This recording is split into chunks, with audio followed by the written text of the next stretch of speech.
we're realizing we're approaching the end of our life. And the question is, so what happens to the forest?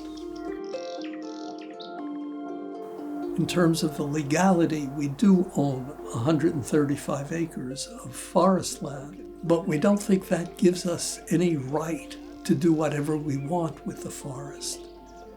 And we had no knowledge about conservation easements.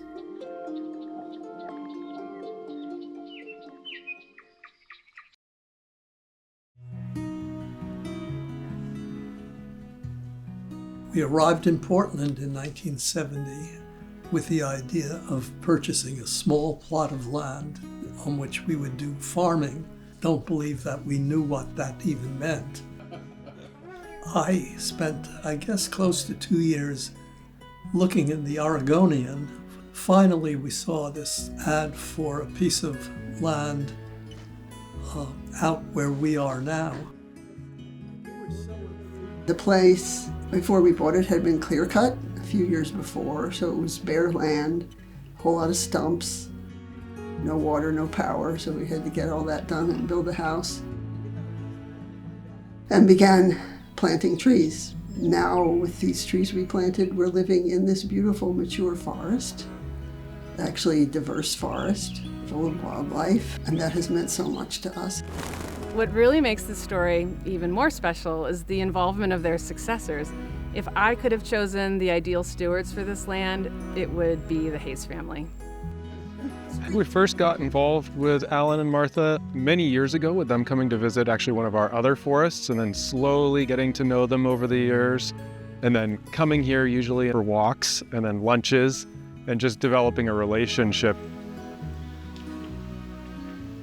That if you look at this forest compared to other forests near here, it appears old, but on the big scheme of things, this is a very young forest. So this is about a long haul project.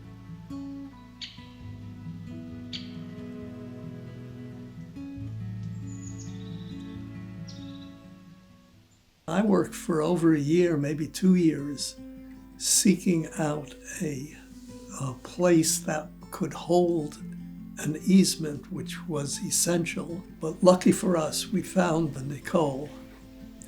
The doors were wide open and very helpful. Conservation easements are legal agreements that help landowners protect the natural values of their property, like clean water, healthy forests, wildlife habitat, and sustainable farming and forestry. Conservation easements are a crucial tool for forest conservation and stewardship.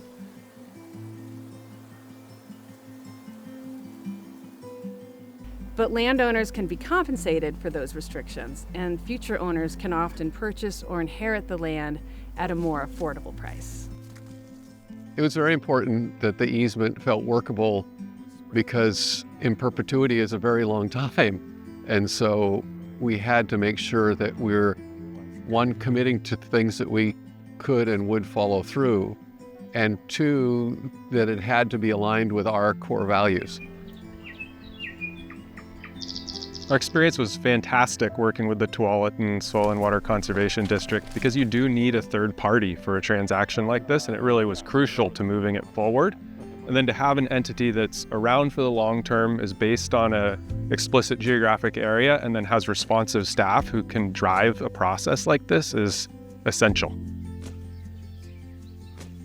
At Tualatin Soil and Water Conservation District, we are here to guide landowners every step of the way. My vision for this land in the decades to come is really that we continue the trajectory that Alan and Martha set up and kind of honor that legacy.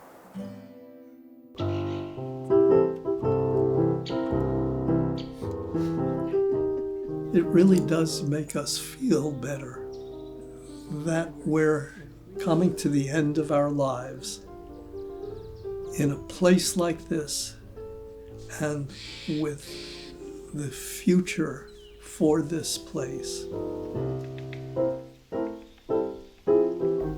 For more information, please visit our website at tualatin SWCD.org.